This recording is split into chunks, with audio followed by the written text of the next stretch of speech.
Hi, for the best of chess, here with you is FIDE Master Bojan Jovanovic. A lesson for today will be deflection for an easy level, where I will try to explain and show to you what is a deflection.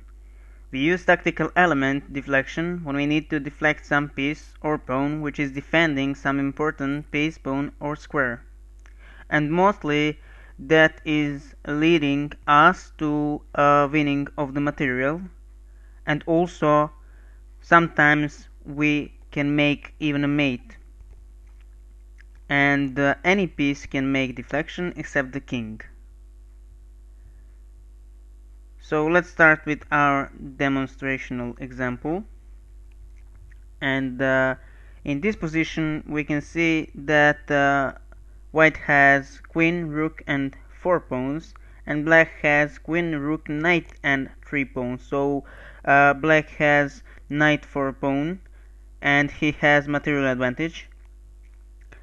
On the other side, black is somehow in a very passive position because this king is very weak.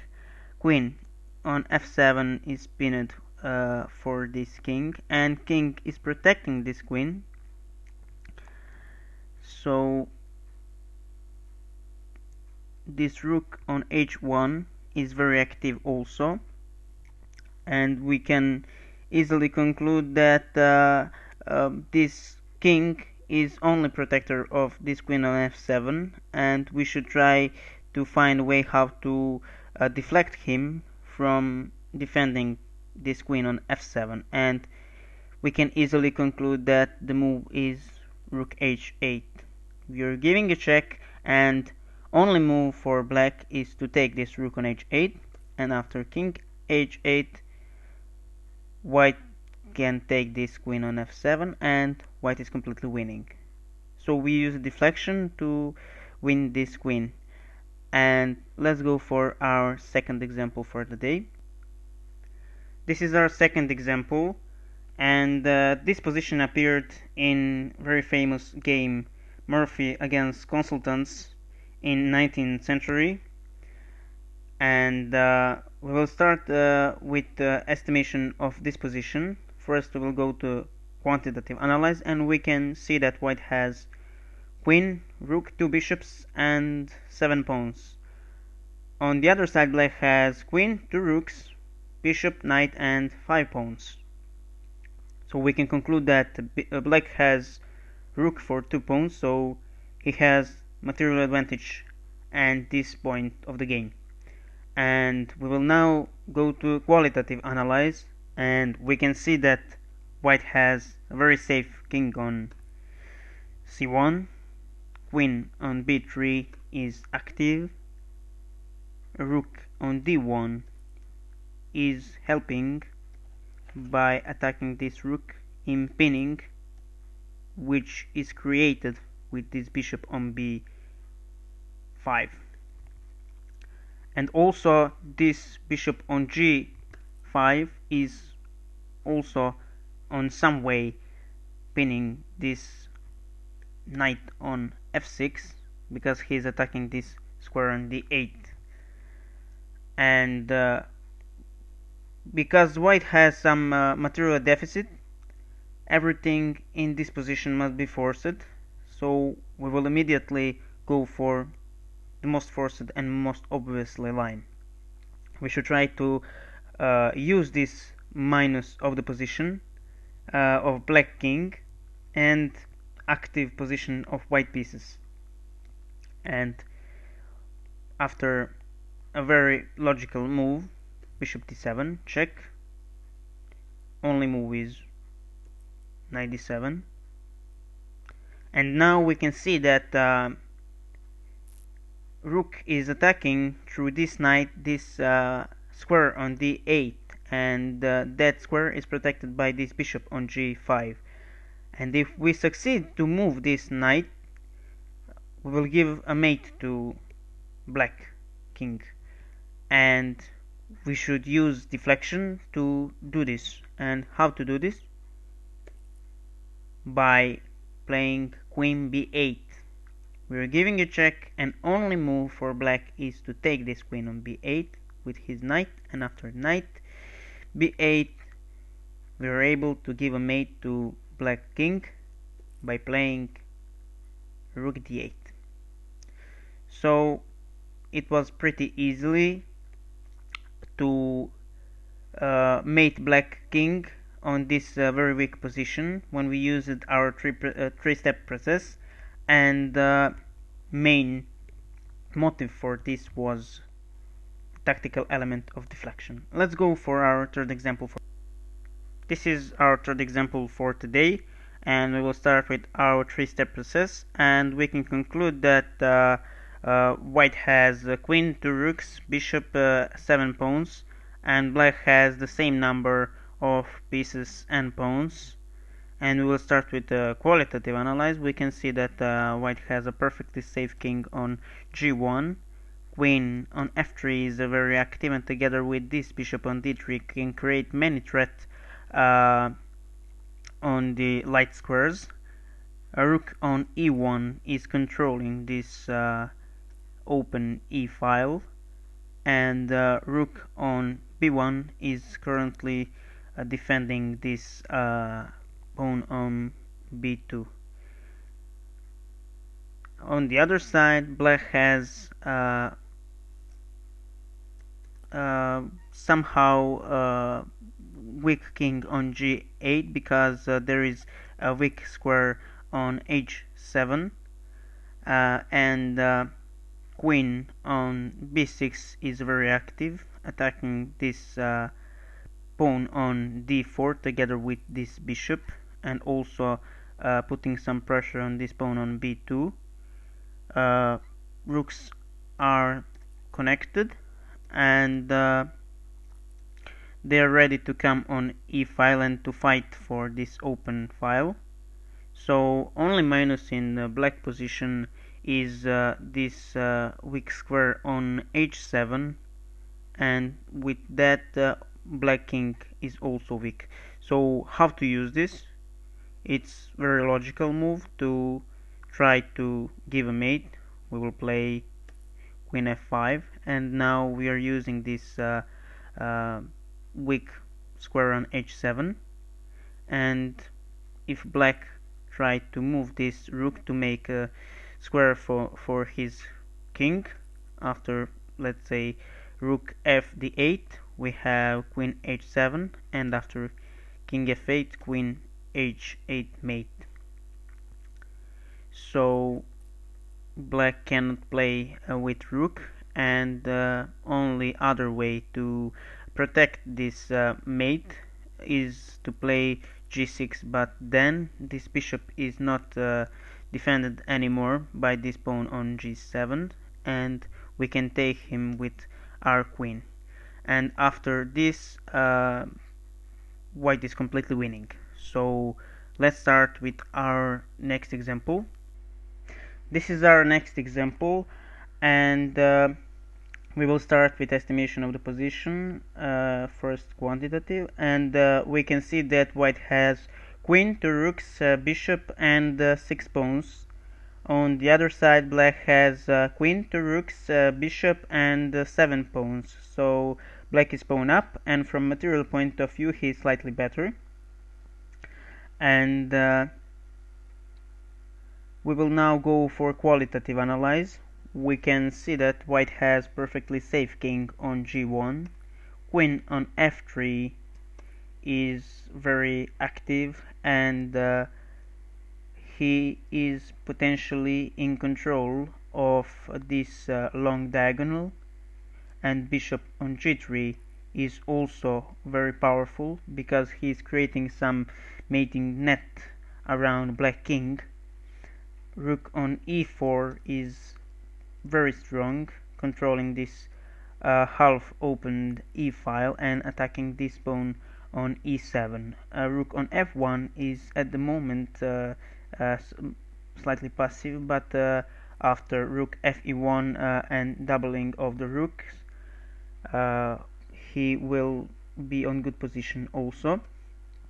And now we'll take a look at black's position, and we can see that black king is very weak. also queen and rook on d8 and d5 somehow is hitting in this pawn on d4, and they're all misplaced. So also bishop on h8 is attacking this pawn on f6, so he is also very bad placed. And if black succeed to play to open this d file, then all of these pieces will start to work. So basically we cannot allow black to play dc3 and to open the file. And also we need to make a plan how to use this minus of black or bad position of his king, and these diagonals with our queen and bishop. And also we need to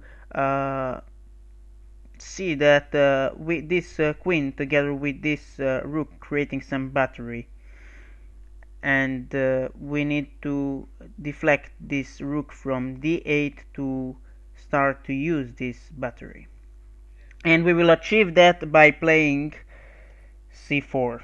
So this is the only candidate move, and after this move black has two moves to play rook g5 and bc4. After bc4 nothing big will change, because we will come to the same position after rook g5, almost the same. So we will start with main line rook g5, and okay, we succeed in our goal to deflect this rook from d5, and now we should discover this battery and to use this bad position of black king.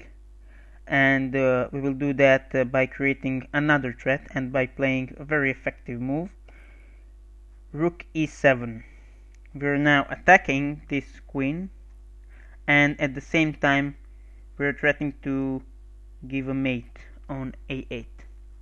And there is two possibilities for black: to take this rook on e7, or to play some intermediate move and to destroy this bishop who is creating a mating net around his king.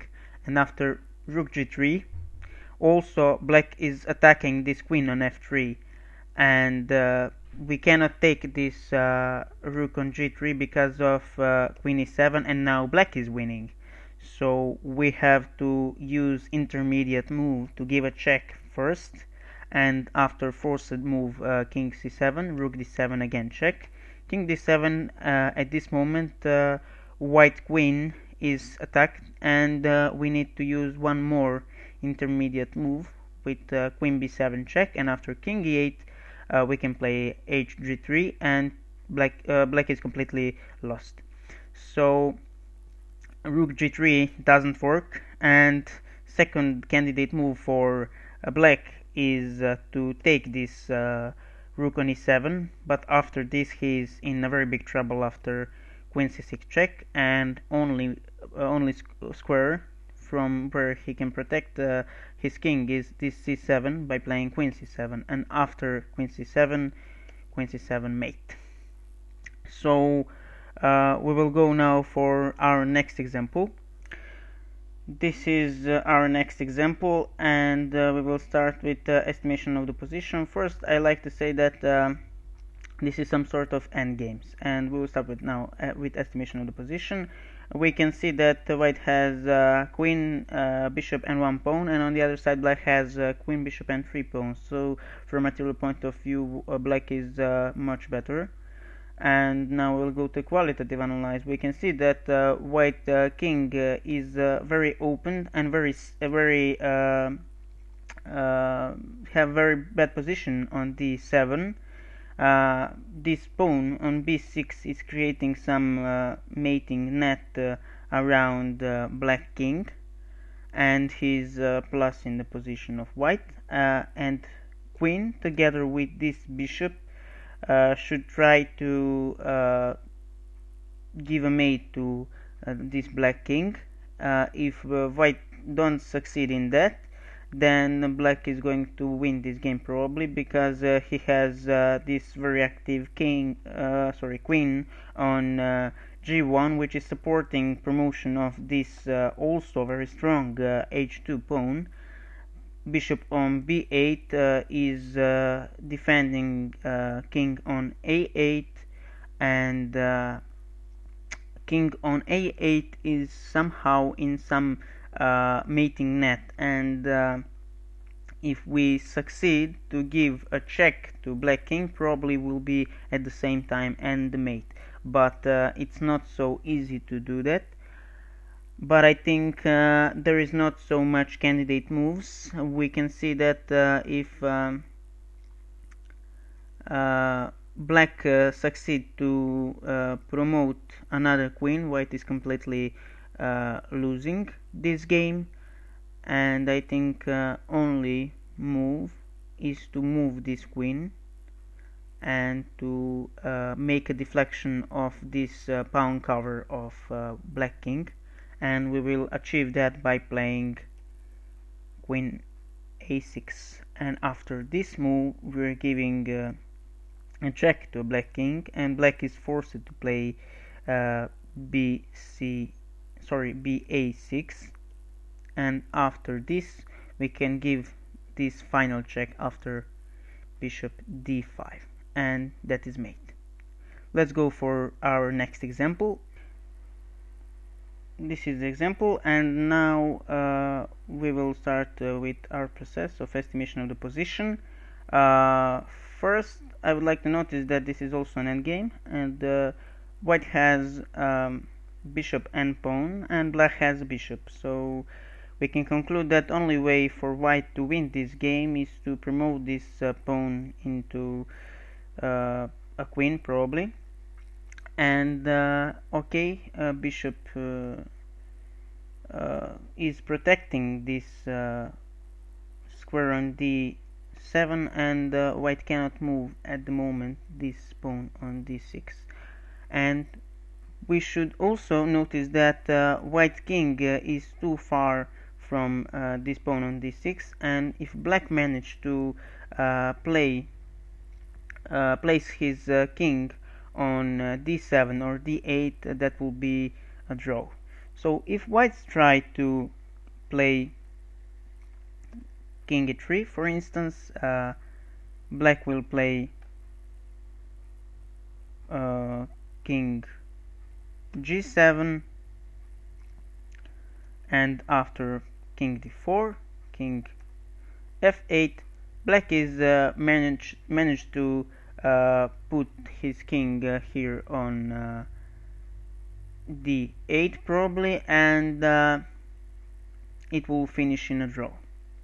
So this is not right choice for white to play king e3, but maybe he can deflect this bishop on f5 and then to try to promote his pawn, and that's a correct answer. The move is bishop d3. We are pinning this bishop, and in this moment we are treating to play this d7 and to promote our queen, and if black takes this bishop, then we play d7, and promotion of the queen is unstoppable. And another candidate move for black can be, for instance, king f6, but after this move we are playing bishop f5, and black cannot come to this pawn on d6, and when he take this bishop on f5, then again d7, and promotion of this pawn is unstoppable, and white is winning. So let's go for our next example. This is our last example for today, and in this example I will show to you how deflection can be powerful. And let's see the material. We can see that white has 2 rooks, bishop, knight, and 6 pawns. On the other side, black has queen, 2 rooks, bishop, knight, and 5 pawns.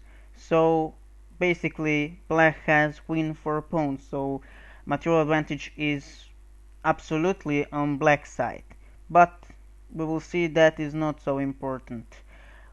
On the other side, we will go to quality of pieces, and we can see that white king is at the moment safe here on h1. Rook on g1 is supporting this rook on g7, which is in control of this 7th rank, and also is controlling g file completely. And this knight is very strong on d6 and very active, and together with this rook on g7 creating some mating net around black king. Bishop on e2 has defensive part in this game because he's protecting this square f3 and do not allow black queen to give a check here. And on the other side, black pieces are mostly active also. This queen on h3 is active. Rook is protecting this f7 square and does not allow to white to play knight f7 and to give a mate, so he's very good placed. This rook on a8 is somehow defensive, too much defensive. Bishop on d4 is active, and knight on d7 is let's say bad placed. And the most biggest minus in the black position is this bad position of black king. He is almost in a mating net, and we need to see how to use it. And I think this example is illustrating the great power of deflection, and there is no question that here we need to deflect this rook from f8 and to give a mate to a black king, or white will lose this game. And we can achieve that by playing rook g8. And the only move for black is to play rook g8 to take this rook, and after that white can make a final move, and after knight f7 white is giving a mate to a black king and game is over.